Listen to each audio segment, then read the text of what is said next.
So we have our second speaker of the year, of the calendar year this time, and that's Marc Schaus. Marc has spoken to us before in August 2017. At that time, he had written a book called Post-Secular, and now, as you can see, that's the title of his book, This World First, where he kind of interviewed many different people from around the world, describing the secular progress. Let's hope it is progress.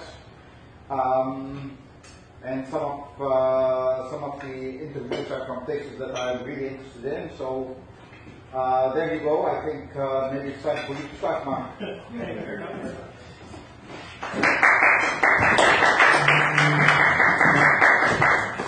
Okay.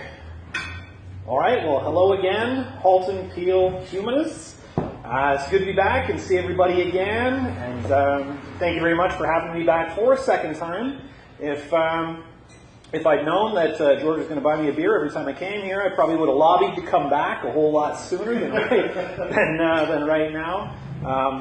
But I guess for everybody who wasn't around the first time that I was here, I was back, as George was saying, probably mid-2017, and I was here to talk about a book that I had recently just had published at the time called Post-Secular, Science, Humanism, and the Future of Faith. And basically what that book was all about was about all of the evidence out there that I believe can explain why we see a relative surge in religious non-belief and non-affiliation, particularly now in the 21st century, and particularly why in the post-industrial West specifically. And all of the research out there that I believe indicates those trends will continue well into the future and come to encompass a greater share of humanity over time.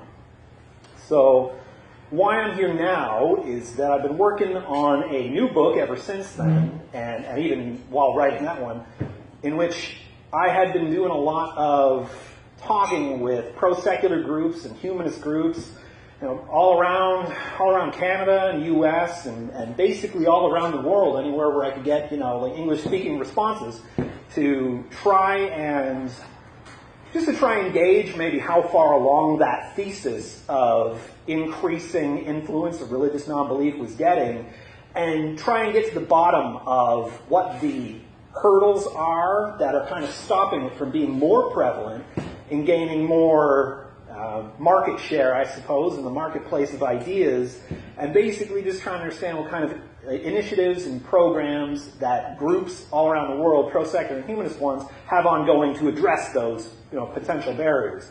So I got talking to a lot of very interesting, a lot of very intelligent, some pretty famous people in the pro-secular community, and that was pretty cool. And so I had this idea for a book to kind of unify all of those voices into a single volume and make it kind of a, 20 thought leaders of secularism from around the world weighing in on what the real issues are and what legitimate prospects and strategies are for moving forward. So why I'm here today is because I've now done all that, contacted, 20 people. I got a little greedy, I reached out to 25 people. But contacted everybody, did all the interviews, did just an insane amount of back research personally, wrote the book, found a publisher, and now I believe it's probably going to be coming out later this year, and it's called This World First, Dispatches of Secular Progress Around the World. Now, I realize that just saying, a phrase like thought leader and, framing it like a top 20, pro-secular thinkers and leaders and activists and writers can already be kind of divisive in a way where, everybody has their preferred speaker, everybody has their favorite authors and lecturers and jet-setting international speakers, selling out conference halls and things like that. And even just while I was discussing this project, while I was working on it with, friends and colleagues and things like that, they'd say things to me like, you don't have this guy over here, this person, they're really the thought leader of secularism. This is the person really making waves and shaping the debates and things like that. Or right? And people saying, oh, you don't have a person from this specific country here? So many pro-secular things are going on in this country. So I can appreciate that. And tried to mitigate it, anywhere I possibly could. I think you will probably have heard of most of the people that I got to interview as part of this project, most, possibly even all. In a place like America, I got talking to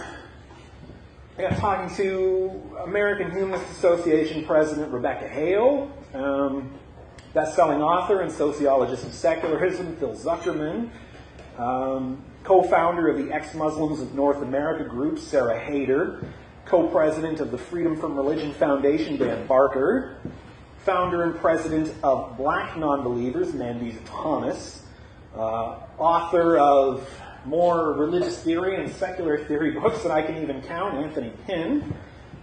I've got talking to Brian J. Bell of the Secular Student Alliance, Sarah Levin from the Secular Coalition for America, Luciano Gonzalez and Ewan Navarro Rivera of the Latinx Humanist Alliance. And, there's probably some people outside of America involved here too. Right here in Canada. Got talking to Doug Thomas, who heads up the Federal Pro-Secular Lobbyist Group, the SCS.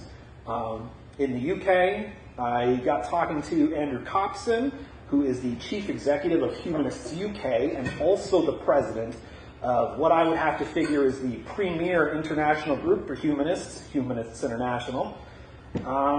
Also in the UK, I got talking to Maryam Namazie of One Law for All and Fitnah and Council of Ex-Muslims of Britain and just countless other projects.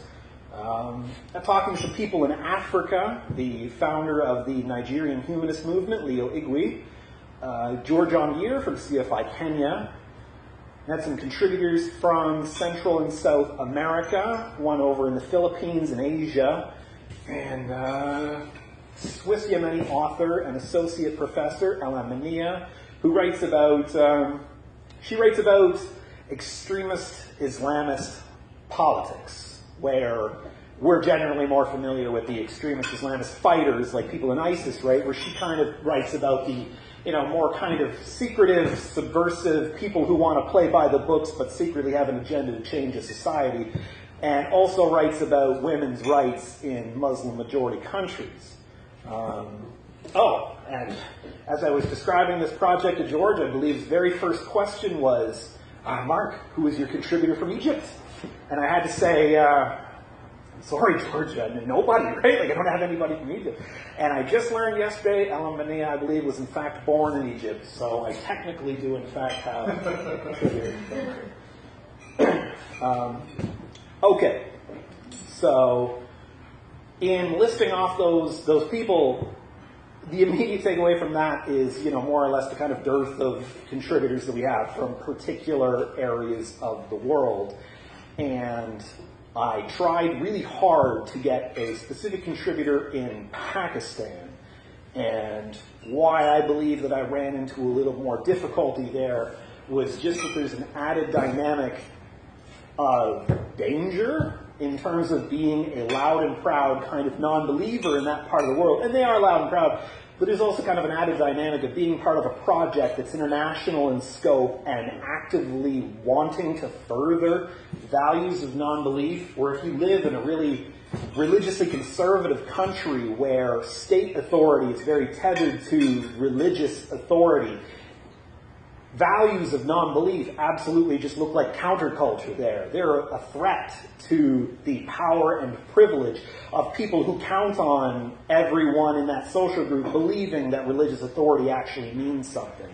Where you have a group of people who kind of come together and say, well, we've got this book or these scriptures. We believe if they're not, perfect, they're very good. We want to model our social group around what their guidance for our lives is. It makes total sense, therefore, that the religious cleric should be, helping to codify the laws and adjudicating court cases and things like that. So if you have somebody else who comes along and says, why are you people following those specific laws?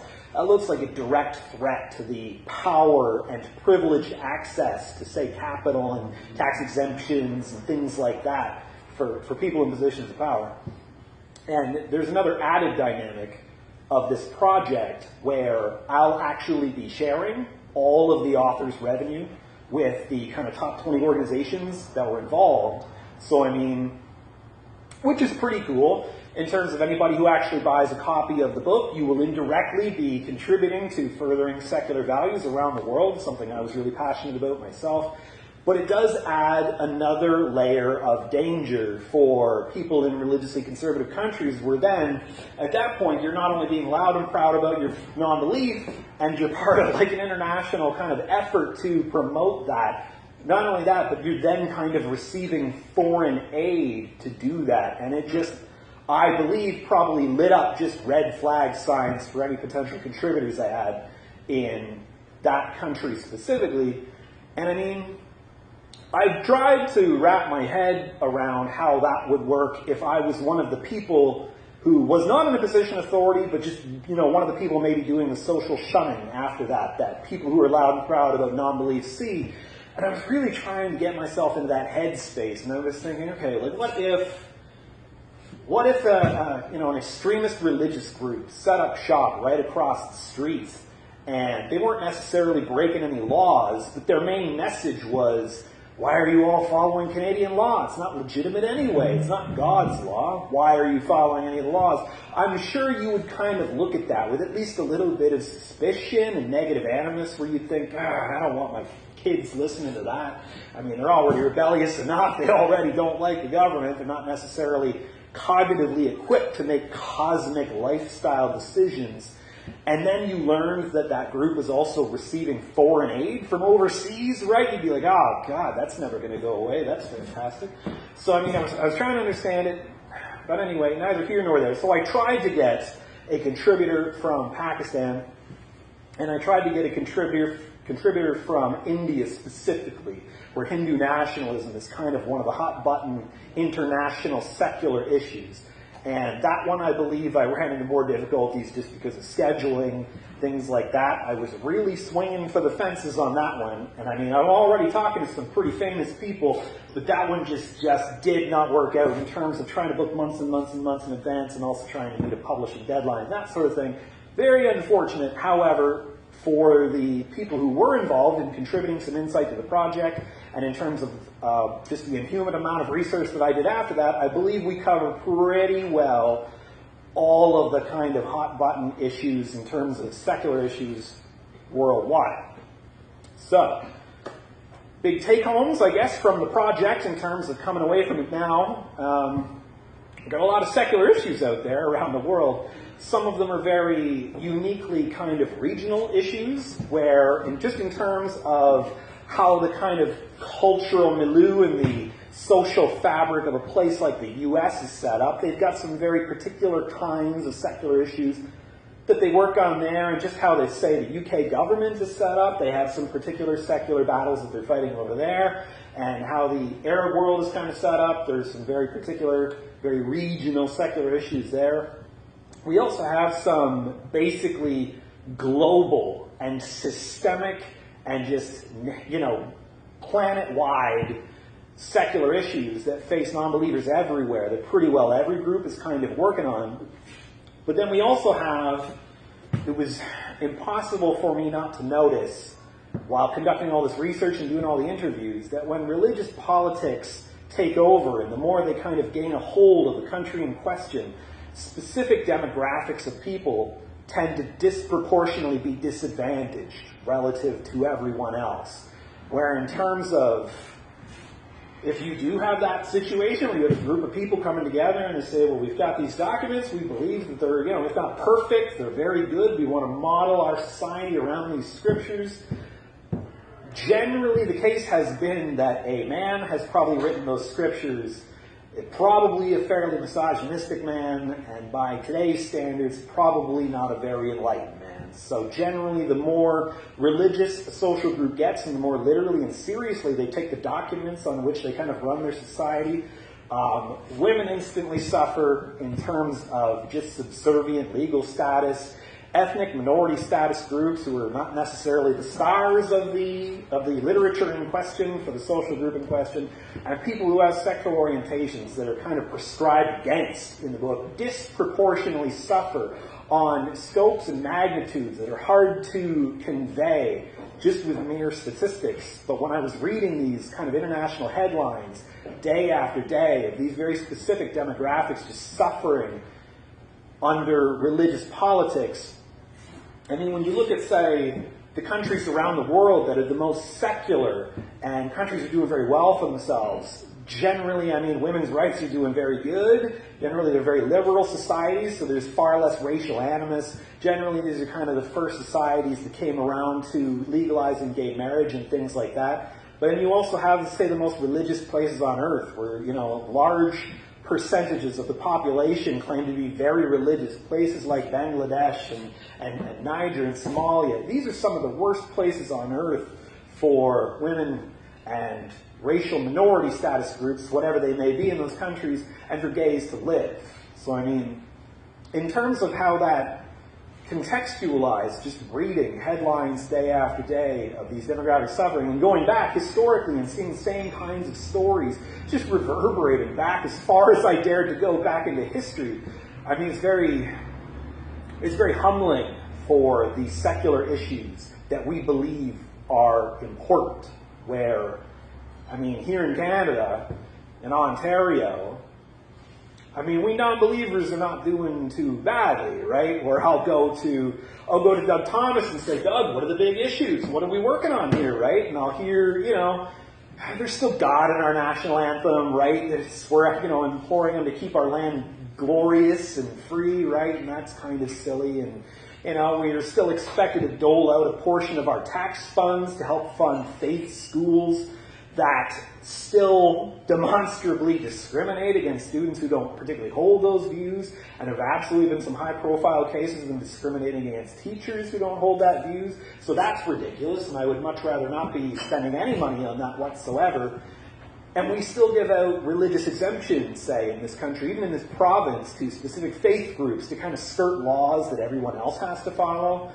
What would be...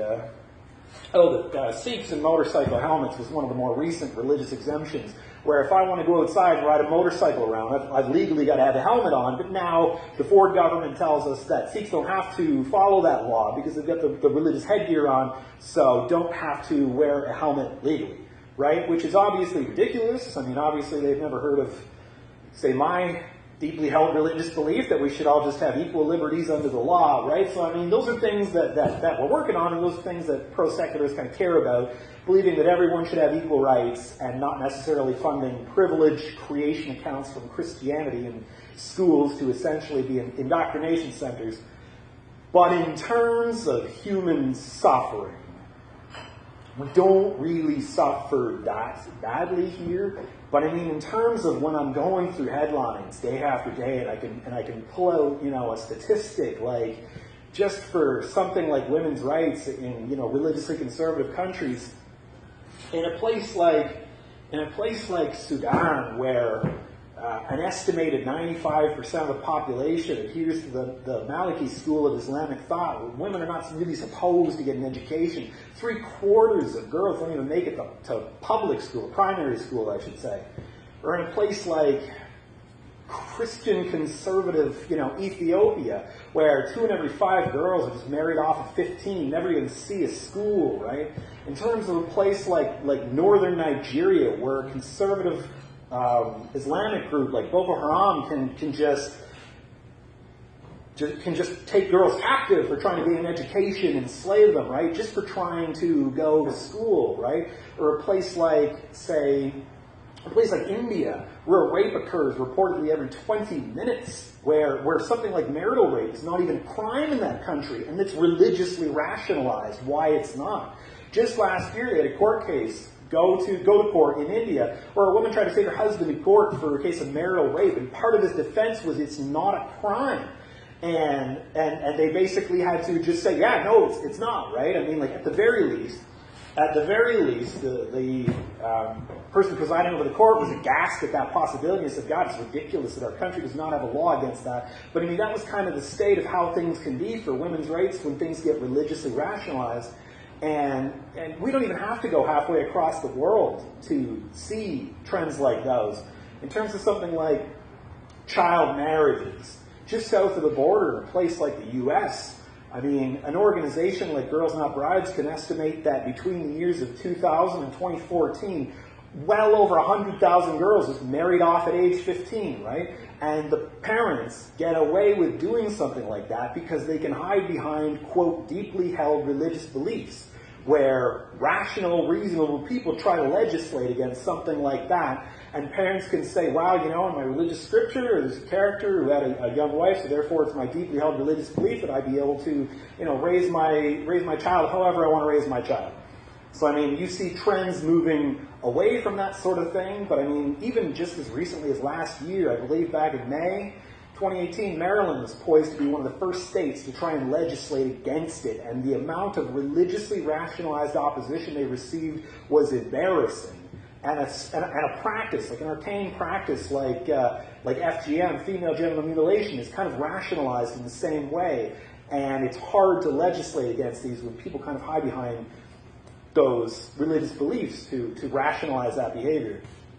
Now, I mean, in terms of caring about these issues, one note of progress, I would call it, for secular thought and kind of how secular organizations operate, is that they've begun to care a lot more about those particular issues, not necessarily because women are suffering under, you know, religious kind of tyrants, but just because they're suffering in general.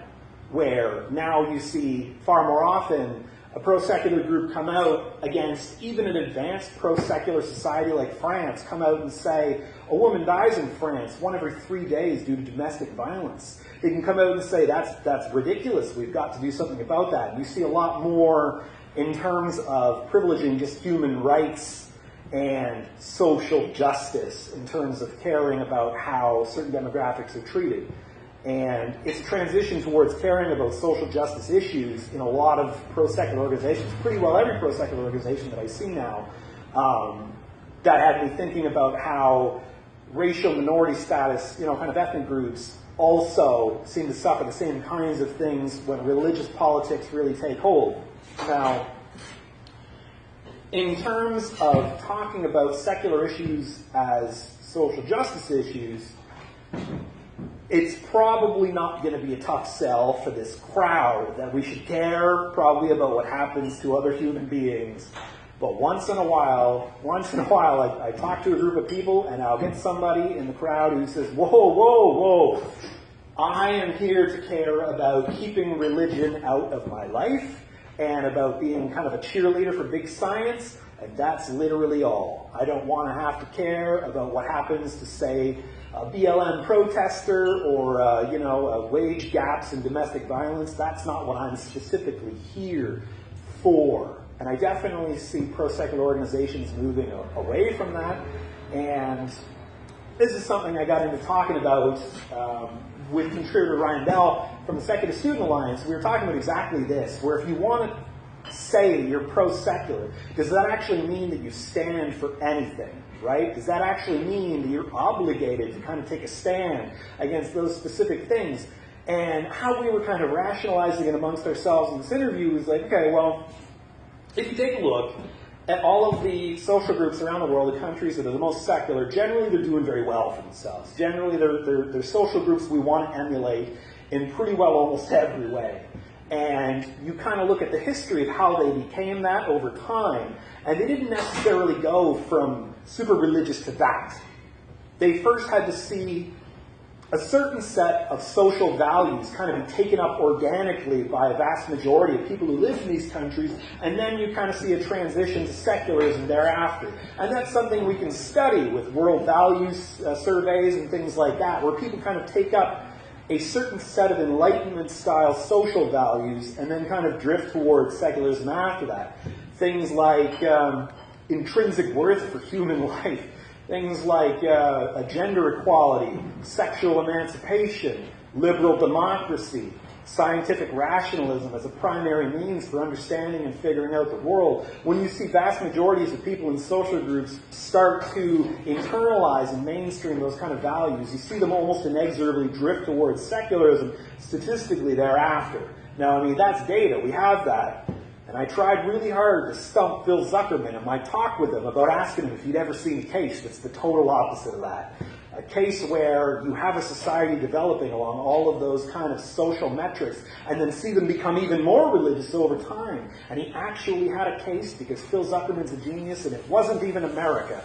But nevertheless, neither here nor there. Even if you are just one of the people who just wants to support the concept of keeping faith separate, the literal definition of kind of secularism, supporting the social values that statistically seem to predicate it in almost every other case seems like a no-brainer. In terms of that, otherwise though, after we had kind of been talking about that, me and Ryan in our talk, he proceeded to then blow my mind and kind of draw a logical roadmap from pure definitional secularism to caring about social justice issues. Because I assume he probably gets enough of that from trying to convince students who are in the student alliance to, to care about secularism less as an end in itself and more as a means to an end, right? Where you fight against something like religious authority, but if you consider the possibility, you don't necessarily fight it because it's religious authority, you fight it because it's arbitrary authority. Secularism is a kind of means to an end in that situation. So I mean, and I'll be paraphrasing now, I didn't say exactly this, but Brian was saying something like, Schaus, you want to be science-based? You want to be evidence-based? Okay, so you believe that faith groups should be equal before the law. You should have just total equality, no government-mandated privileges for this faith group over this one. You obviously believe that the people who make up those groups are also equal before the law, right? So where do we get our laws from if we're not getting them from some religious document? Obviously, you believe that people should probably just come together and have conversations about these issues, and that the most rational, most intellectual, most intelligent kind of argument for how we ought to manage our social group should kind of win out, right? But just to believe in that, you automatically, therefore, have to believe, as kind of an emergent principle, you automatically kind of have to believe that people have free expression to discuss those ideas. So you believe in free expression, right? You believe that people should be educated enough to have those kinds of conversations so we actually get the best decisions after they've been debated. So you believe in equal access to things like education and possibly employment, things like that. Those are emergent principles that just logically follow from caring about something like secularism. And saying, you want to be real pro-science and just go where the evidence goes? Okay. Well, say you care about the intrinsic equality of everyone and equal access to education and free expression. Let's say we then do a study and we find that for some demographics in some situations, those things are not equal. Those things are not guaranteed, and that some specific people run into barriers to those things some of the time. It therefore rationally follows, if you care about all those other things, to want to knock down those barriers for people, right? So, I mean, spoiler, we have done that research, and there definitely are some systemic barriers for some specific people during specific instances in our social groups, and it therefore makes a lot of sense for people who care about what I would therefore call secular values to want to work on those problems.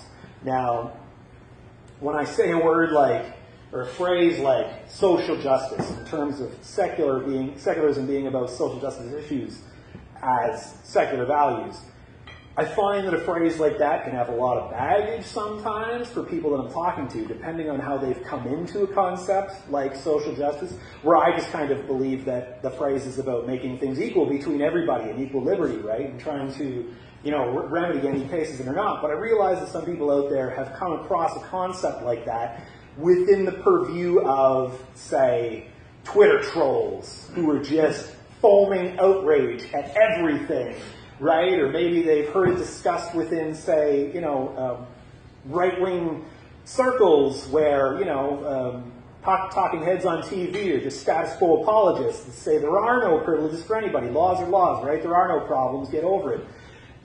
Or you could have come into it from hearing, far-left views that want to say our entire edifice is based on a system of slavery, therefore it's all bogus. We need to redistribute everything. And, the American social, fabric is as racist today as it was in the Jim Crow South, right? So, I mean, these are very extreme views. And as always, the data kind of lies somewhere in the middle, right? Where we have discovered a few barriers, and obviously, therefore, it makes a lot of sense to try and tear them down in the terms of equal rights for everybody. Okay, so I realize I've been talking a lot about issues, and the talk was kind of billed as secular progress, so I feel like I should actually talk about some good news. I was going to do kind of a tour of the world there and talk about things keeping the Americans down, and then issues in China and issues in the Arab world, but I'll probably, bleed up all my time if I do that. So, progress. Generally when people want to hear about progress, they want to hear about progress in terms of the worst places on earth for non-believers. The places where it's literally a crime to be a non-believer. Places like Egypt, where they were discussing last year in their legislative panels whether to criminalize non-belief. Places like Saudi Arabia, where since I think 2014 it's been a literal act of terror to be an atheist, where you're an atheist and you're going to a terror court, right? Far different from normal courts. And people generally want to find out if there's any progress in places like that, where it'd be far more shocking and surprising if there are. And in terms of out-and-out progress, for outright secularism by definition, very piecemeal, blips on the radar, right? What we see a lot more of are progress for the social values that then predicates secularism thereafter, historically in other places around the world. In terms of out-and-out secularism, and in terms of probably the Arab world, which I find a lot of people are most focused on, post-Arab Spring, we're talking about a place like Tunisia, which is a paradigm example of how social groups can kind of move forward when you have a plan throughout a revolution and you have plans for how things are going to go thereafter, instead of just devolving into sectarian strife and civil war, which is what we saw happen in a lot of other countries post-Arab Spring. But I mean, in Tunisia, just last year, the government tried to table a piece of legislation that would see divorce rights equal between men and women. Right? So completely contrary to what traditional conservative Islamic jurisprudence is all about in terms of divorce, where, I mean, the men generally kind of get everything. And that's a big move for a government to make in that region, because they had to be thinking to themselves, we could actually pass this. We could actually pass this bill. They had to be thinking to themselves, even if we do see some religious opposition, and they definitely did see a lot of religious opposition, where people said, no, that's not real Islam, that's not how we want it. But they had to be thinking, even if we do see some religious opposition, it's not going to be enough that it potentially quashes the bill, and it's not going to be enough that we lose our jobs, right? So, boots on the ground, right there in kind of that's a North African kind of Arab state, but I mean, people right there were thinking that they could achieve something like that. It's absolutely a sign of progress. But otherwise, outside of that in other countries, we look for progress in other social values that kind of lead to secularism thereafter. So I mean, a place like Saudi Arabia, I guess I don't really focus on too much in terms of their progressive developments, because they've made a bunch of them and they're very high profile in terms of women being able to to drive cars and go to sporting events, even if they've kind of got to sit in their own section. And those are definitely signs of progress, but there's a lot of talk about how that's kind of just window dressing distraction that the one hand is doing, while MBS is doing all these other horrible things with the other hand, in terms of, perpetuating one of the worst human rights disasters on the planet today in Yemen, and funding all these proxy wars and all the kind of secretive, spike in secretive extrajudicial killings, obviously not all of which have been that secret. But I mean, I guess in terms of a Saudi silver lining, I mean, there are signs that some countries in the world do actually have a backbone to stand up to the country and say, that's not okay, we don't want to do business with you until you clean up your act and behave yourself. And I mean, I have read a lot of experts who believe that the kind of progressive social changes will be harder to take back thereafter regardless, which would obviously be nice to see. A place like Germany, for example, just kind of stopped giving them weapons altogether and stopped manufacturing parts even that go to other countries that are later used in other parts that go to Saudi Arabia. So a lot of other countries are then to kind of slow down their arms sales that go to that country just because the Germans stopped selling specific, like weapons of mass destruction kind of parts. Right? Well, not weapons of mass destruction, but weapons of war parts. Otherwise, In a place like Iran, you have the kind of 2017 uprisings where through 2017 saw a lot of massive social unrest in the region where people were becoming very tired of the kind of clerical government there not being able to deliver on promises that they've been promising people for years, decades even. And so you saw mass protests taking to the street and religious authorities kind of trying to stifle that by issuing fatwas against the civil unrest, saying that's immoral, you should be behaving like that in public and sort of thing. And people just saying, I don't care.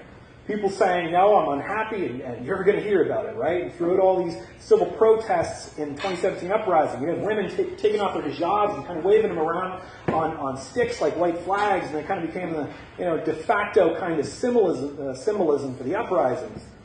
And you have other campaigns that are going on in the country that have been going on for even before that and well after that. Campaigns like My Stealthy Freedom and White Wednesdays. Things where women feel more free to, say, take off their hijab and post a picture of themselves, toss it up on social media as if to say, we're just other people that live next to you in society, and if we don't wear a headscarf, the social fabric is not necessarily going to unravel, right? But I mean, so those things have been going on for a long time. It's definitely a sign of progressive progress. Outside of there, I mean, in a place like Pakistan, where just last year on their International Women's Day, they had their first women's march. Thousands of women marching and some men, despite the kind of, derisive jabs from men on the sidelines, yelling about how it's not socially acceptable and it's immoral that they be marching like that. But thousands of women came out to march in what would therefore be kind of an Islamic feminist kind of show of force, right? Where you had women coming out and some of them were riding pink bikes around, and I even saw some holding a big casket that just said patriarchy's funeral on it, right? So I mean, if you look at something like that, these marches were going on in Karachi and Lahore and Islamabad, and you look at that and you say, wow, that's Pakistan, that's crazy, right? Or in a place like India, I hope I got this name right, the Muslim women's movement was instrumental there in kind of overturning this draconian law called triple talaq, in which a man can utter the word talaq 3 times and it's kind of an instantaneous divorce, I guess. And that can be a frightening prospect for a woman in terms of how the divorce laws still are there. You basically get almost nothing, and then you have the social stigma of being a separated woman. Kind of a courageous story of a group of, I would say, Islamic feminists who kind of came together and worked together to overturn this law. There's a fantastic documentary about it called 3 Seconds Divorce. I would absolutely recommend everybody check it out. It's a fantastic piece of work. In terms of progress, I guess, secular progress outside of the Arab world, I mean, thinking about progress here in Canada is a lot more granular. It's a lot more tiny. It's a lot more incremental. It can kind of slip by the radar unless you look, say, 10 years back, and only then do you kind of notice this glacial pace of progression of support for something like secular humanism, where I'll say, go to, Doug Thomas, and I'll say, Doug, what's the progress? What are we looking at here, right? And I mean, he says our problem is basically a PR problem, right? Most of the people agree with pretty well everything that we're all about. Being loud and proud pro-science, loud and proud pro-human rights, pro-free expression, pro-education, things like that. People can get behind things like that. But generally, just a lot of people in this country, I guess, don't really know a whole lot about secular humanism. It still sounds kind of foreign, don't really know what it's all about. So, I mean, Doug will say he goes to, like an MP's office in Ottawa, right, and say, I've got some concerns from the secular lobby, right? And he says that, most of them are polite enough not to ask what the size of the lobby is, but then when some people do inevitably say, what's the size of your lobby there that you're representing, right? And he's got to say, well, it's, everybody who filled out this e-petition, right? So it's, they're basically like, all right, just leave that paper on the floor, and get out of my office, right?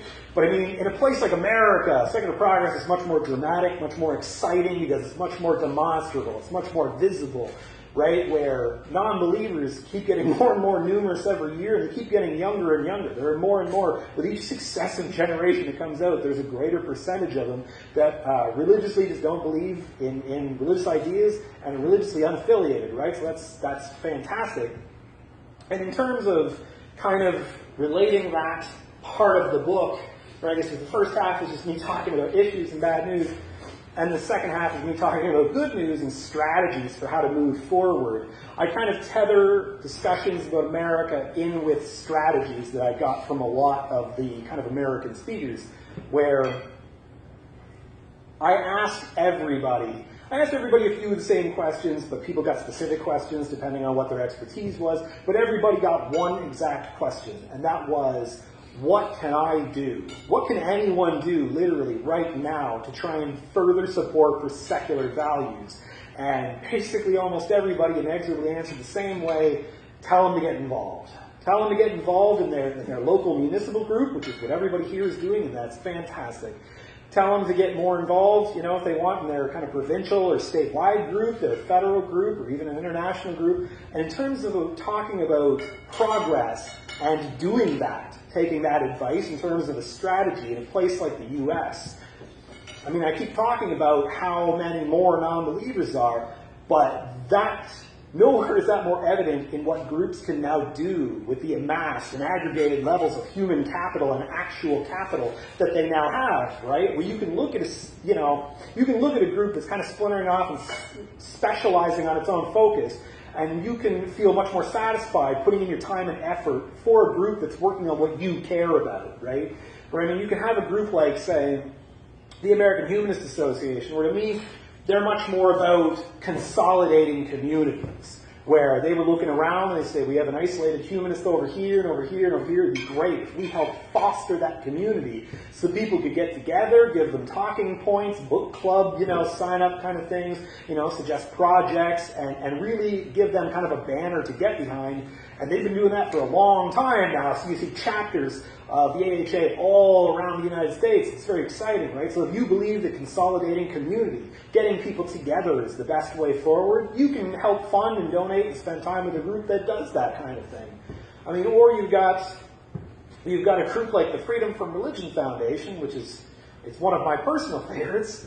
They're one of my favorites just because I believe that they do some of the heavy lifting in terms of what is involved with furthering secular values, where if you have somebody who's doing something decidedly non-secular, you have, a mayor or a municipal office, and you have, like a bunch of council people saying, we're Christians, we want to put up a cross in the public space, right? We want to go down to the courthouse and put up a 10 Commandments monument, right, and really showcase our faith. That's totally illegal, right, on a federal level down in the States. So a group like FFRF will hit those people where it hurts, legally and financially. They'll issue them, like a summons or something like that and say, we'll see you in court, right? So, I mean, in terms of that being some of what I consider the heavy lifting, they establish what's called a legal precedent when you do that, when you, as the group's director of strategic response, Andrew Seidel, calls it sweat the small stuff, and you take all these small cases to court. If you then go to court and try to adjudicate a bigger case, judges can draw on legal precedents that came before and helping them make a decision, right? So, I mean, FFRF is doing a lot of important work. They've got a lot of lawsuits going on right now. One of the more high-profile ones, I believe, went all the way to the Supreme Court last year, in which the U.S. has had a lot of natural disasters where coastal cities have seen a lot of their infrastructure just wiped out, right? So the public is footing the bill for repairing all of that stuff, right? Now, who foots the bill for the local church, right? Well, God only knows how that church got there, but are the atheists on the hook as part of the public for funding that? And I believe there was a district in a municipality, I should say, in New Jersey that was saying, yeah, they are. They totally are, right? It's part of the public. And FFRF took them to court, totally won the case, and saved taxpayers out. It was in the millions of dollars, right? Exciting stuff. I like that where, say, the Trump administration tries to do something, sneaky because they know how mobilized and well-organized pro-secular groups are in the States. Try to do something sneaky, like sneak some, like tax benefits and housing benefits for clergy into a 500-page tax omnibus bill, right? FFRF will be there to say, we'll see you in court, right? And they also have a couple of other pet projects that I think are pretty cool going on, like the non-belief relief subgroup, where they understand that life can be very dangerous for at-risk humanists in religiously conservative countries, and basically what non-belief relief is all about is they spend some money to shuttle those people out of that country and get them to a safer country like America or like ours or somewhere like that. And organizations and efforts like that have been called like the Underground Railroad of Atheists, right? Stuff like that's very exciting. It's only happening now, but they've kind of grown in scope and they can do more with some of the funding that they've received. Or you have a group like the Foundation Beyond Belief. Another one of my favorites. For anybody who hasn't heard of it, they also do what I would consider to be some of the heavy lifting of furthering secular values, where I didn't really get to talk about some of the systemic and international and global issues facing non-believers pretty well everywhere. But hatred of non-believers is definitely one of those things where, I mean, when people take the religious texts very seriously, they feel totally fine giving the women of their social groups subservient status and the ethnic minority status groups of their social group just a human status and all of that. But the level of hatred that those people reserve for non-believers is just a whole other level. And that's something that goes on today. It's been going on basically as long as there have been religious beliefs, as far as I can tell. But even just like high-profile cases from around the world. Like last year, you had government authorities in a place like Malaysia saying, we've got to hunt down atheists, right? Like imagine somebody in Trudeau's cabinet saying, we've got to hunt down atheists, right? It sounds preposterous. Or I mean, I try to read theistic literature to get out of my own kind of, echo chamber and headspace and, see if they've got some good ideas and see if there are any flaws in my own ideas. And basically, so I try to read theistic literature, and there's just so much non-believer bashing in a lot of the literature that I read. And, one in particular I was reading that just came out last year even, Anthony DeStefano's Inside the Atheist Mind, right? We had a section of it where he was talking about how atheists are the most ignorant and dangerous people on earth today. And he was talking to a Fox News host about that, right? Where I was thinking, wow, if he had said that about any other faith group, right? Or if he had said something like Jews today, are the most ignorant and dangerous people on earth, right? Even for Fox News, that would probably be beyond the pale. They'd probably say, you were a bigot, right? You should get out of here before we have our network time, sponsors pull out and all of that, right? But for some reason, just throughout history, people just have this blind spot when it comes to discrimination against, non-believers, where instead the host just, right, of course. And I mean, in terms of relating that back to the important work that FBB is doing, their primary concern is charitable work. They do charitable work in communities all across the U.S. and even in places across the world, right, where they'll give kind of volunteers, a delegation kind of funds and say, go buy some supplies, do good things, right? So these are people that will say, be emblazoned with some pro-secular swag on, right? And be working in their community, and it becomes, I would have to think, just cognitively impossible to view non-believers as just these ethically bankrupt, existentially vacuous kinds of people when you can see them, picking up garbage in the park, right?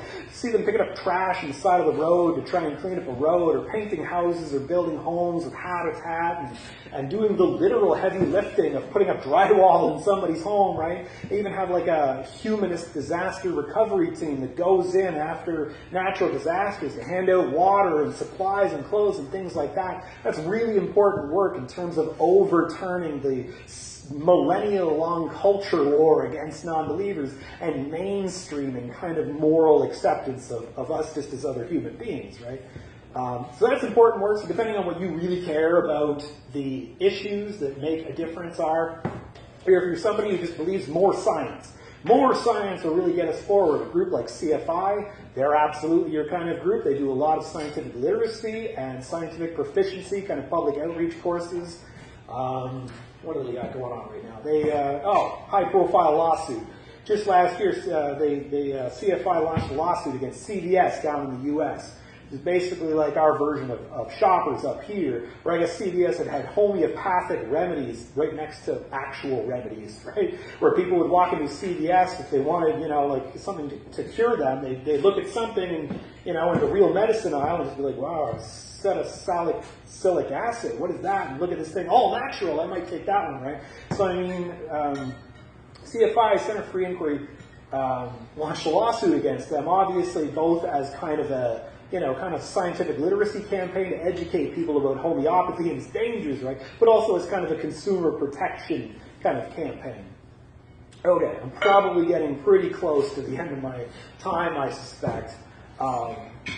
There are so many other different kinds of individual levels of progress going on out there. Lots of exciting things. Where, I keep talking about how many more non-believers there are out there, and humanists and pro-secularists. And all those people are not just checking off, the item on the census list. People are actually doing things to affirm, say, humanist values. People are, writing songs and books and comic books and sonnets and plays and things like that, making documentaries. So you see so many more pieces of pro-secular media out there, posting memes on social media groups and, tossing them up on Twitter and hoping to go viral and things like that. And you see a lot more pro-secular parenting books and things like that these days, and camp options, and how to answer big questions with your kids that don't involve God whatsoever. But when you really think of how many gains non-belief and humanism are making, despite not having those things in the past, that now that those kinds of materials are mainstreamed and right there in the present,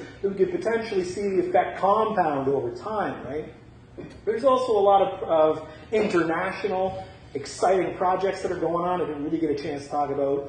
I believe you guys had a chance to host the group Ideas Beyond Borders, which is another one of the very exciting groups out there that's working on translating works that are generally kind of pro-science, pro-secularism, just pro-free expression, I guess, just getting a divergence of ideas out there, specifically into parts of the world where historically kind of the marketplace of ideas has been heavily regulated over time, right? So translating works of, Steven Pinker, Richard Dawkins, things like that, into, languages like Arabic and Urdu and Persian and things like that, that's very important work. And it's kind of a dual side of progress where we see that there's just this voracious appetite to consume and consider those ideas in parts of the world where we didn't think that there might have been, just based on what we've heard about those parts of the world. Not only that, but we now have organizations like IUD that's doing things like that. And they're not even the only ones anymore, where we have, the Richard Dawkins Foundation of Science and Reason and Science and Reason, they're already translating all of Richard's works, to try and further their dissemination in other parts of the world. And I've seen some publishers, just from the get-go, already kind of translate people's works because they see the potential for capital there, right? But that's definitely another sign of international secular progress. I guess, I'm probably going really long. One final note, I guess, final thought. In terms of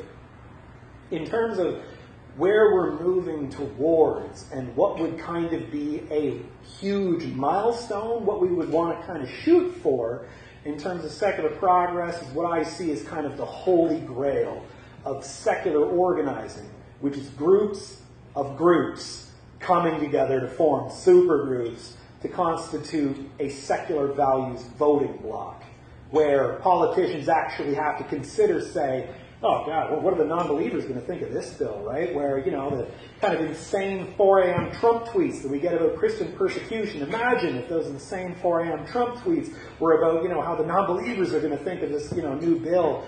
And the power of very vocal and organized voting blocs. Like, how many Christian evangelicals are there in America? It is not a sizable majority. They are just a very vocal, very well-organized voting bloc who somehow managed to inexplicably get a guy like Trump in office and still managed to lobby his foreign policy decisions. And that's really the power of the secular values voting bloc. I mean, there's not necessarily, I guess, any one issue that unites all of non-believers because we're a very diverse crowd. Our demographic is no monolith, but we at least agree on so many of the basics, right? Where you shouldn't be funding faith schools if you don't want to. We should pump a ton of money into scientific R&D because it demonstrably leads to social and just humanitarian progress. Where you should be free to express yourself however however you want within reason, right? But there shouldn't be arbitrary restrictions on freedom of speech. We believe on so many of those, and it's hard for me to believe that we can't form that. And there are groups down in America, Sarah Levin from the Secular Coalition for America, that's what they do. It is a coalition of secular groups that they can then kind of go to Washington and say, these are our concerns. And there are signs that it's actually working, where last year, for the first time in U.S. history, for the first time in U.S. history, there was a congressional free thought caucus formed where you had congressional members coming together and saying, yeah, we'll listen to your concerns. Bring them to us, right? We would like your votes. We would like to listen to you. So you had people working on creating what Sarah Levin called a powerhouse constituency, whose voice kind of matters. I mean, I guess, final notes to wrap things up, I guess. In terms of, I guess, the biggest take-home for me in having the kind of privilege to talk to a lot of really interesting, really intelligent people who are really involved in the pro-secular kind of humanist and secular values movement, is that when we do get to that level of having a secular values voting bloc, it's going to be in good hands when we get there. Okay, thank you.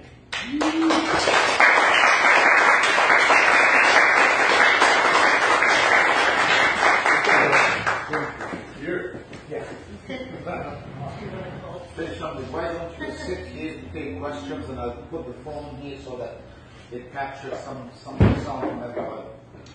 Okay. So, thanks.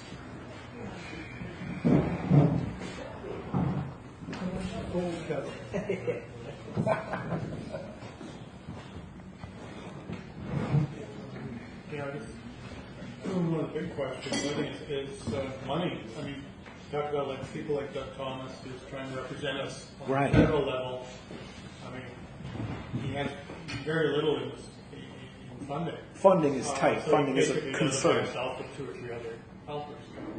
There's an awful lot of groups like that, and it isn't one of the problems that a lot of people who don't really have a lot of investment in the movement, they could be donors. Right. I mean, yeah. Part of it, marketing, we need to get more money into the cause. Oh, for sure. I mean, you and I together as individuals, we only have so much expendable income and time and, the ability to focus on these issues. But when we come together and aggregate those levels of capital and time and effort, they can really snowball and be used by Doug. I think it's a little bit harder when pro-secular groups start to sound like televangelists, right? Like we hurt for your money, right? Yeah, but isn't that what it takes? That evangelical community is the only one that's succeeding because of the mega churches. Absolutely. When there are pro-secular voices out there, I think when you're loud and proud about wanting to encourage donations, that's even better than the groups themselves being like, give us your money, please. We need it to get things done, right? But do you think that there is a problem with some of our movements where we seem to be a little too timid to ask for money? It's kind of like, for Canadians. Join our movement. We're Canadian. Join our movement. Pardon me, I'm sorry to bother you, but I mean, if we can't afford any money, that's fine. It is a concern, yeah. Well, I would just respond to that, as being part of 2 humanist groups and sort of the leadership of both. It's part of the humanist ethic almost that we be responsible for the money, that we do all the things that the religious groups are not doing. They don't have to be responsible. They can go the whole hog prosperity gospel thing, just contribute to me buying my next mansion, my next G3 jet or whatever. Whereas in we're having discussions like, should we be having automatically renewing annual memberships because that's not transparent enough for our people? We hold ourselves to this higher standard, I think, legitimately so. No, for sure. We don't want to be them. That's the whole point of us being who we are, is we don't want to be them. I would think you'd want to do your annual donation, force people to do an annual donation. If they want to opt out, they can opt out. But until then, they donate. No, there's so many people who are passive. Right. I'm that way. I mean, maybe I'm just there might be an aspect of personality typology that goes into being a non-believer, and I was having this conversation with, if anybody's ever heard of Ed Buckner, the former president of American Atheists, and he was saying, what the hardest thing about organizing atheists is? They're also damn independent. They pride self-reliance. They don't want to take my advice. They're skeptic. They don't trust my advice, right? And things like that. So, it's definitely a hurdle to overcome in terms of not wanting to be those people who ask for money and not wanting to be those people who are saying, these are the good ideas, follow them, right? But it is a concern. But at least in America, we see them overcoming that and more people coming together and contributing. Here in Canada, it'd be greater if, say Humanist Canada got a lot of focus, and, something like the SCS and these local groups getting more funding is great.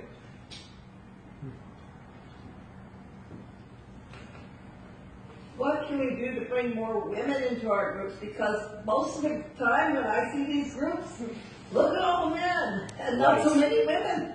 Yeah, that is definitely a concern for a lot of pro-secular organizations now, where even in the book I kind of mentioned that the most likely readership and kind of talked to who the most likely reader is going to be. The statistics show that it's, a non-believer in the post-industrial West is overwhelmingly likely to be male, white, and college level educated, nobody really has any easy answers for how to encourage more female membership. I feel like there's a lot of focus on female-centered initiatives, right? Like not necessarily saying we've got to up the rights of men and women in one country, but we've got to focus on the fact that females don't have female-centered health care, right? Like health care aspects that are specific to women in these countries. So I've seen them take on more projects that are kind of like that, and more, say, celebration of female contributors to free thought legacies, right? Like focusing on people like Elizabeth Cady Stanton, who are loud and proud non-believers,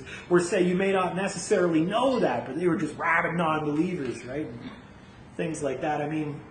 We'll see, I guess, down the line if that kind of pays any dividends, where other women see that and say, hey, this kind of movement has got something for me as well. It would be great to see if more women made it to positions of leadership, I would say, in pro-secular groups, but I'm not privy to those decisions. So I guess we'll have to see. But. How did you conduct your interviews? By Skype or by email or? It was a variety. Some people preferred to Skype because they hate typing, and people just wanted to spit it all out and get it all out within, say, 45 minutes to an hour at a time. Other people preferred to type because they preferred to kind of look over their answers before sending them in and make sure they got them just right. But it was a combination of Skype and email. Where I got to have Skype chats with Phil Zuckerman. He was a hilarious guy. I even got to hear him swear once in the interview. I had to have a conversation over Skype with Rebecca Hale and Ryan Bell, and there was a few other people. But yeah, most of the time, probably about 60-70% of the time, people preferred to give me written responses via email. What about face-to-face? Did you have any face-to-face kind of? No, I've met Doug Thomas before, and we've talked in person and hung out and talked about what the SCS is up to, but no, most of the people are pretty far away. Most of the people are down in the States, or on the West Coast, or over in the UK. So somewhere in your basement you have all those recordings and all those transcripts and so on. Just like you're recording these, right? I'm sure you have just a library of tapes going on, right? Okay, so another question. You mentioned Phil Zuckerman kind of giving an example of a society that is working well, but and then you said, but it's not the U.S. And okay, so any guesses? I want to know what you're talking about. Any guesses? Nigeria? Israel was the one example where he said, people have progressed by leaps and bounds. Their scientific R&D is state-of-the-art in what they work on. People there feel very, despite the wars that are going on around them, feel very secure and very liberalized, still very plural, and yet somehow became even more religious over time. And Phil kind of talked about how that's maybe an anomaly, where they may feel very threatened by other cultural bubbles that are kind of around them, encroaching on them, so there can be a tendency to double down on cultural heritage that just may happen to include religious things. And we see something like that happening even right now here in our country, in Quebec, right, where you have a lot of mass migrancy that's kind of ended up there, and people there feel like other cultures are just suddenly, dramatically, rapidly being infused in their social fabric, and just this tendency to kind of double down on, no, these are the way things are, we want things this way, and some of the time that includes preserving religious symbolism. And Phil actually mentioned Quebec in terms of what we were talking about, and he was like, I couldn't help but notice in your guys' province of Quebec, people are preserving religious iconography in places like courthouses and schools and hospitals and things like that. as kind of a way to rebuff the advances of people wanting to, like say Muslims and things like that, arguing that there should be none, or that there should be equal, that they should, both faiths should have kind of symbolism, and people saying, no, that's not religious, that's just our culture. It was just there before, right? And he was joking about it. He was like, what's possibly cultural about that? They got a whole crucified Jesus on some of those symbols, right? And he was like, what's possibly, but I mean, that's an advanced secular debate. We see that going on in a lot of places around the world now, where Germany has done a lot of the same things, where they feel the effects of mass migrancy, and in Denmark as well, and they've doubled down on their native culture, which just happens to include some traces of Christian legacy, where they don't necessarily become more religious thereafter, but they say these are what it means to be kind of Danish, this is just part of who we are. Right? On that point, I was talking about Algeria, or mentioned Algeria as a possible equivalent to Israel. I was noticing in the Wikipedia entry there, 98% Muslim, Sunni Muslim, and yet it almost seems to be like don't ask, don't tell kind of stuff with regard to anyone who isn't Sunni Muslim. But like the number of women in law and medicine is like 70-80% of the doctors and lawyers. Right. 60% of the university graduates are women. So I wonder if that's getting to like your point about if you have some progressive tendencies, it tends to flow over into make the society more progressive overall. And I was really puzzled by that because they've got, in a sense, women's rights in a very dominant Muslim culture. Now they have a lot of oil money, so they can and really good balance of payment, and they've got a lot of money. So my experience in studying the country comes more with studying kind of almost the opposite, where the country had kind of a swing at secularism and atheism being almost majority status thought, but that saw it just evolve into atheist dictatorship, right? Which sounds kind of crazy, but those have definitely come up throughout history. And I've got a section in the book where I talk about the dark sides of non-belief, where sometimes we make people a little nervous when we talk about, promoting science. We should go wherever the evidence goes. Facts over feelings, right? But sometimes when people throughout history have done that, they've experienced some moral failures in terms of interpreting that kind of mindset within the hubris of how they lived, right? And we've seen, pro-science advocacy used to rationalize things like racial, eugenics and things like that. And so it's kind of an elephant in the room that as secularism expands, people who are less familiar with it think about, Stalin's anti-atheist squads, right? And there was a government in that country who once tried to outlaw like religious names even, right? And it's just one of the shining examples of the dark side of secularism that we kind of have to confront in terms of talking about how this time, as they say, is different. Actually, I can think of what's happening in Xinjiang in China right now. Absolutely. As an example, and frankly, for the last 20 years, the Chinese government has been persecuting what's in the Falun Gong, which their theories are crazy, but what can I say? I mean, I can't see them posing a threat, and basically the government is really hitting them badly. Right, and I thought you were going to talk about how they're treating Muslims. I first said that, and then I went into the other one. Oh, gotcha. Yeah, sorry. The Uyghurs. Uyghurs. Yes, absolutely. Yeah, sorry.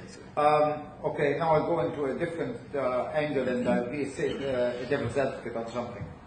You mentioned one of the cases. I'm not sure which of the organization took the case to the Supreme Court in the U.S. Mm-hmm. And you mentioned in a disaster area there was a church and so on. Right. What would be the argument that if part of what was destroyed has been a church, you have to treat it in the same way as any of the other structures that have been destroyed? Is that the issue? Maybe I really don't know what the issue was. I mean, I don't agree with that. I mean, I think, like in terms of say, having a church somewhere before and then having a natural disaster knock it down and taxpayers, footing the bill for a brand new one, just a question of do atheists fund that sort of thing? I mean, like, in terms of, like, just constitutional terms, no, right? They don't. But churches don't pay taxes, so they don't deserve to be to receive kind of a privileged tax donation. Right? And it sounds, I guess, maybe sounds cynical to you, or? I'm against the privilege. I mean, I am for taxing the churches, don't get me wrong. But the thing is, once kind of the destruction applied equally to all the structures in that area, and if, for example, now I don't know, is it FEMA that would pay for this, or is it kind of some federal insurance program that would pay for I have no idea. So I would think that the normal thing is not to simply exclude the religious. I mean, that would be. It would seem to me it would be discrimination against the religion, which is we're not in favor of that, I assume. For sure, yeah. But and it's so, a debate. So I don't really know what the argument would be. Well, that's a debate you want to have, right? Of whether you're actually footing the bill to put up a church or not. Well, so obviously, if you're against that, I mean, I would think that I would accept it under that situation. I mean, you have to treat everybody equally, and treating them equally is kind of compensating them for this. If the secular organization had to be rebuilt, I mean, I assume that they are equally as humans and so on. Is that kind of a common opinion among other people? What's that? Well, if you're treating churches like infrastructure, like a public school, then you're rebuilding a church where you wouldn't be rebuilding, I don't know, some like Rotary Club Hall or some other secular institution. Right. You're rebuilding a church, but not building those. Then that's obviously a favoritism that. Yeah, but if you're building the church and not the others, but if you're kind of not rebuilding everything, so why exclude it? And again, I don't know. I don't think that's the case. I don't know the details of the case. So they're not rebuilding all the other things. They're treating the churches like infrastructure, like public infrastructure, which they're not. Well, right. If that's the case, if that's the case, then obviously I wouldn't be in favor of it. But if the issue is they're rebuilding everything and among them is a church, then I say, what's the issue? No, right. It's not Like the hurricanes or something like that. Yeah. Flooding in Louisiana or something that leveled a bunch of things. Yeah. If you want to look up and read more about it, it's just FFRF, and it was a county in New Jersey. Yeah, it sounds interesting. Yeah. Right. I had a question. There's obviously there's a very it's very tempting for us to lump together all the nons with the all the seculars, all the nons, all the non-believers, all the people that don't say they don't have a religion of other types, the others and the nons, as I call them. But they're not the same. No, they're far, as you say, not monolithic is an understatement in the fact that I draw a very serious distinction between nons, people that don't consider kind of any kind of philosophy of life. They just they've got life in front of them and they're doing that. And then there's other people that have some sort of philosophy in life that is perhaps more akin, like a religious philosophy that is sort of non-spiritual, is almost more in common with humanism, for instance, than would be with someone who has no thoughts on the matter whatsoever. Yeah. So I'm just wondering, as I said, it's nice for us to lump them all together and go, yeah, we're the third largest religion in the world, but it's kind of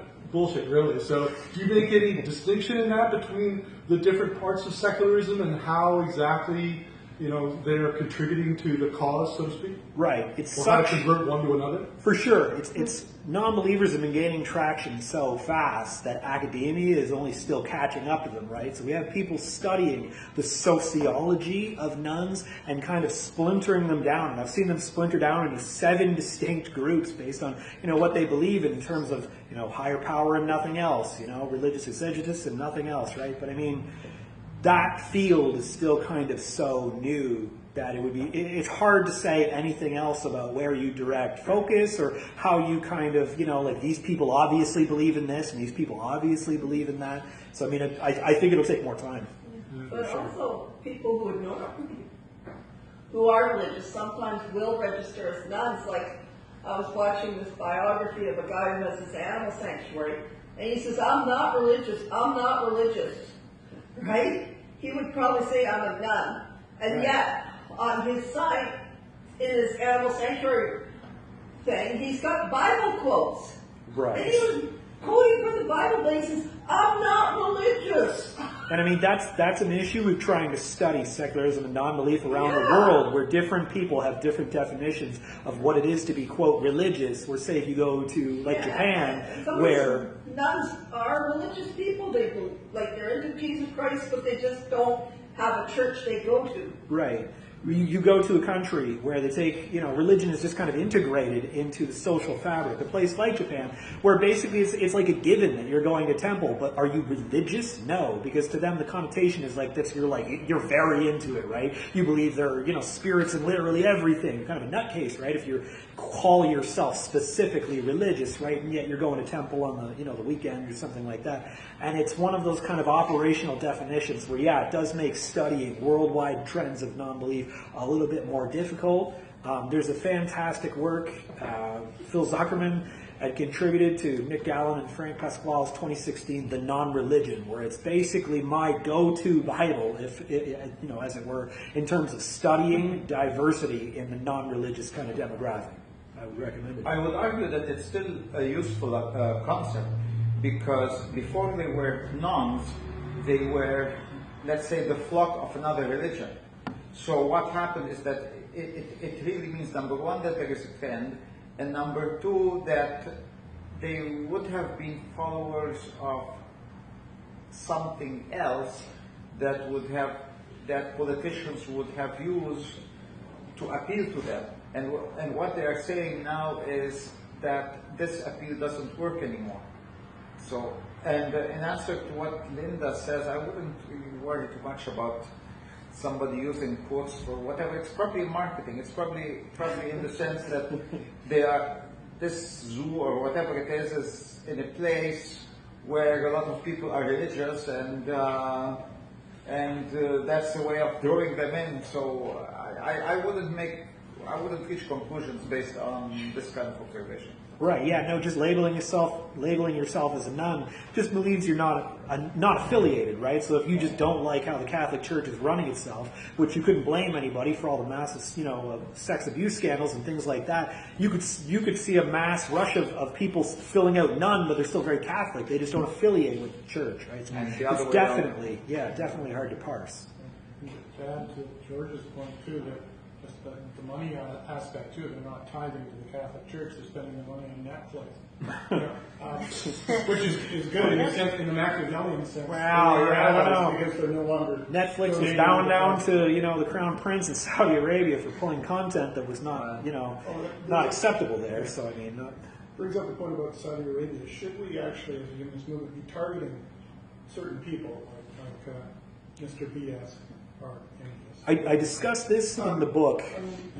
Okay, go ahead. I discussed this in the book in terms of directed consumerism, in terms of when the entities are corporate entities, and in terms of kind of trying to direct your local authorities to withhold support from state actors that you don't support, right? And it's very tricky when you discuss those kinds of things, specifically directed consumerism, where you don't want to see any of your money, say, go to somebody who affiliates with Fox News, right? That can sound like a boycott, right? And some people view boycotts as kind of a deplatforming initiative, right? So it's kind of, I wouldn't want any of my money going to Fox News either, right? But I mean, in terms of directing your support away from sources you don't want to see get support, that's something that I do kind of agree with, right? And I mean, it's all determined by kind of how ingratiated into your lives those kinds of corporate entities are, right? Where, say, like, Google is developing a search engine specific for China, right? Which will omit search results that are not favorable to the regime, right? And so you would like to say to Google, right? State censorship is not just the cost of doing business, right? Like, and you would love to threaten Google in that way and say, no, you shouldn't be encouraging regressive behaviors worldwide, right? But what power do you really, you use Google, right? I used Google Maps just to get here, right? So, it can be a difficult kind of thing to parse out in your everyday life. I hear you regarding, we are all disappointed when we hear that Google is doing a special search engine for China. Right. But the thing is, sometimes I try to put myself in their situation, and it's just not a question of money. It's a question of they at the same time that they compromise themselves in order to stay there, they are giving access to all kinds of other information to other people in China, Right. or to the same people in China who kind of will, one step at a time, find a way of accessing the forbidden stuff, Right. because they will be smart enough to work around that. And I don't know if you guys know that it is the Chinese Google search that is censored, but the English one may not be censored, but I don't know if it's accessible. That's the two different things. Right. Google is not available in China. At all, English or Nothing. Google is shut down. Yahoo is available. Facebook is not available. I suspect the executive leadership at Google was less concerned with the possible humanitarian effort of helping people get more access to websites and more concerned with the fact that the Chinese population size is basically the size of Europe, right? Exactly. Getting back to Saudi Arabia, should we be making a specific statement about Saudi Arabia? I mean, Right, right. The atrocities they've committed over this I mean, long period of we're- time are pretty well documented. Right. As humans, shouldn't we be saying Saudi Arabia? Right. We're a little bit luckier right here in Canada that our government did kind of take a stand against Saudi Arabian actions. But I mean, I don't, in terms of making noise as humanists and saying you shouldn't be dealing with Saudi Arabia, I mean, yeah, I mean, I don't see any negatives that come with not supporting a regime like MBS's in Saudi Arabia. well, the issue in Canada has to do with the sale of military hardware. I think Right. that the company is in London here, and there's a big contract selling kind of military vehicles or something. Is it General Right. Motors Yeah. there? I talked about this briefly. Sorry. And so the question becomes: should one break this contract and kind of probably pay a penalty for breaking the contract? Right. How I discuss it in the book is that basically it's a tough choice to make, and we're all just human beings, and when something far away happens, that say you have one of the jobs, you work in one of the manufacturing plants of the weapons, right? I mean, you're just a human being, and it affects your livelihood and your family, and that I don't personally believe that we should support anything that supports, the MBS regime in Saudi Arabia, but at the same time, I can't exactly castigate somebody too heavily if their, say, livelihood depends on it. Fortunately, I think that, say, somebody like Trump was massively overblowing the amount of jobs lost, right, and things like that, because it seems like his administration is, for some other reason, deeply indebted to the regime in other ways. That's a very complicated issue. I have a question for you. Shoot. In your discussions with activists from the Middle East origin and so on, have you noticed any tendency, or did you observe that a higher proportion of them were women than elsewhere? Actually, the contributor that I was trying to get from Pakistan was a woman, and I had a contributor who had to pull out last minute, Maryam Namazie, who's created a lot of different, women's rights organizations, specifically to do in kind of religiously conservative countries. My observation is that women contribute a larger number of the activists in the Middle East than they do in the West, which is very Fascinating. Which is very interesting. Yeah. I can think of more names Right. of women as a proportion there than here. Absolutely. Yeah, Interesting. you're right. Yeah. They got a lot to lose. Could be, yeah. Fascinating. Okay. We have too many options. Anybody questions? Don't need silent spectators. We're going to charge extra for silent spectators. Okay. Have you ever done an interview with Steve Bacon on the agenda? With Steve Steve Bacon? no. I mean, I hadn't. Would have been a fascinating guy to talk to, though. Absolutely. Just I don't know how those things would come about, whether you approach him or he comes to you. Oh, it would have been the image of the Why, project. why do you say that, Donald? Is he secular? Is he? I don't particularly think he's secular. Of course he is. Yes? We're talking about... Steve Bacon? No, I thought he's... Steve Paikin. Oh, okay. Steve Bacon from the agenda. Okay. He was interviewed Richard Dawkins and Oh no, he does great interviews, but I don't think he's secular himself. I don't know whether he is. There were a lot of really interesting people I wanted to reach out to, but in terms of the delegating all of my share that goes out to all the other groups involved, there was getting to a point where I just imagined that it would be such a paltry amount that it wouldn't be able to achieve really a whole lot, and it would get to be kind of a jokey amount. So capping it off at 20 was unfortunate. No, I'm talking about interviews on TV. Oh no, for sure. But even just in terms of talking with them for the project. Oh, I see. Just wondering about some the podcast people in Right. the States. Podcast people. Steve Novella with their secular. I didn't even get to mention Armin Navabi was one of the contributors as well. He co-hosts the Secular Jihadist podcast. It seems there are an awful lot of secular podcasts and stuff like that, but that's sort of they're not quite at the visibility of the people you were talking about, I guess. Right. Did you look at some of those minor players? Or? Well, I mean, to me, they're huge, right? They're like celebrities to me. But I mean, a guy like Armin Navabi, like I was saying, co-host Secular Jihadist with Ali Rizvi. And FFRF has its own kind of television show, Free Thought Matters. And there are other people like Maryam Namazie runs her program, Bread and Roses, kind of a weekly program. Yeah, which is, it seems like some of the sort of scientific type ones meld or blend over into the secular movement. And like Right. Degrasse Tyson's program on sort of science-y based If things. Phil Zuckerman had a podcast, I'd listen to it. Yeah. For sure. Well. Okay, that's, I think... Excellent. Maybe one last question just about Canada. I mean, we talked about how, again, from my experience, we're splintered in Canada as far as the communities go, the non-religious communities go. There's almost competition. It gets I've seen some of that, competitive because of the fact that it seems like the peckings are so slim that the groups actually believe they need to fight over the crumbs instead of actually finding the pie. You know what I mean? So, Right. and then there's no cooperation at all between the groups. It's just the idea of Humanist Canada, for instance, the Ontario Humanist Society. Those are two organizations that, thanks to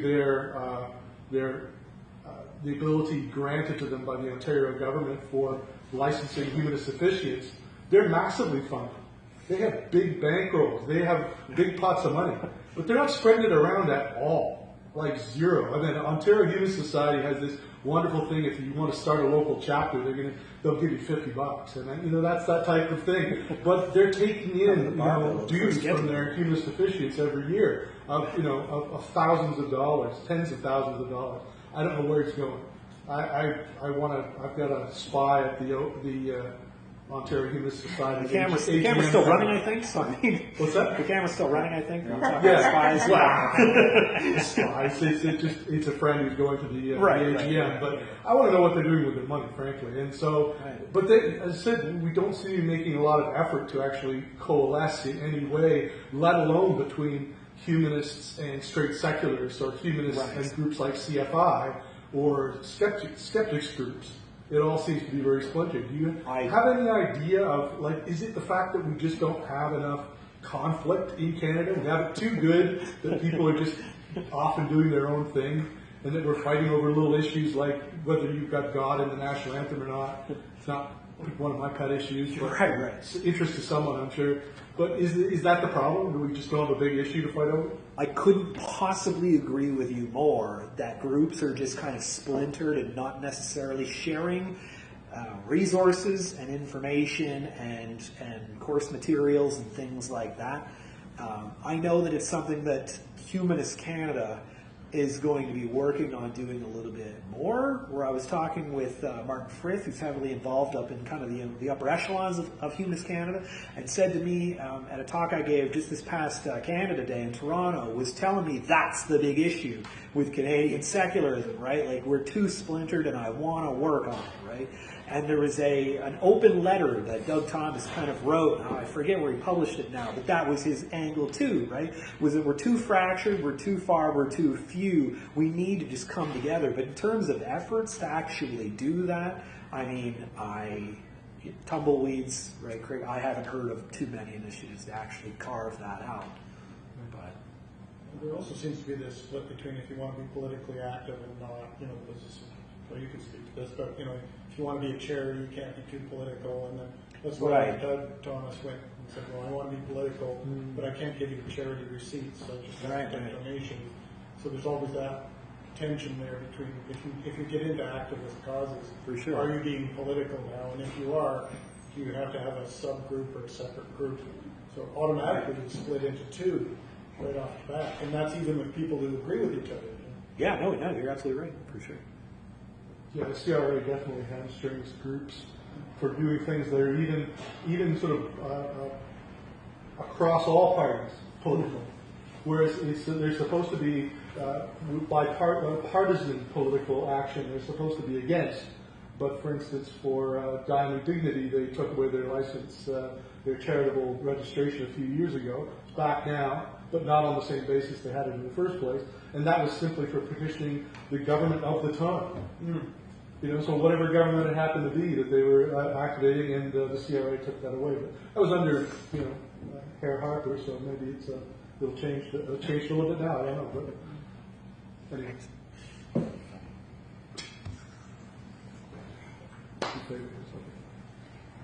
Okay. Okay, thanks, Mark. Yeah. Thank you very much for wrapping it up. It's great. So how will we find out when your book comes out? What's the best way to find out when your book is out? I guess I'll have to let George know. I mean, unless people want to You're on follow Twitter? me on social media. Oh, absolutely.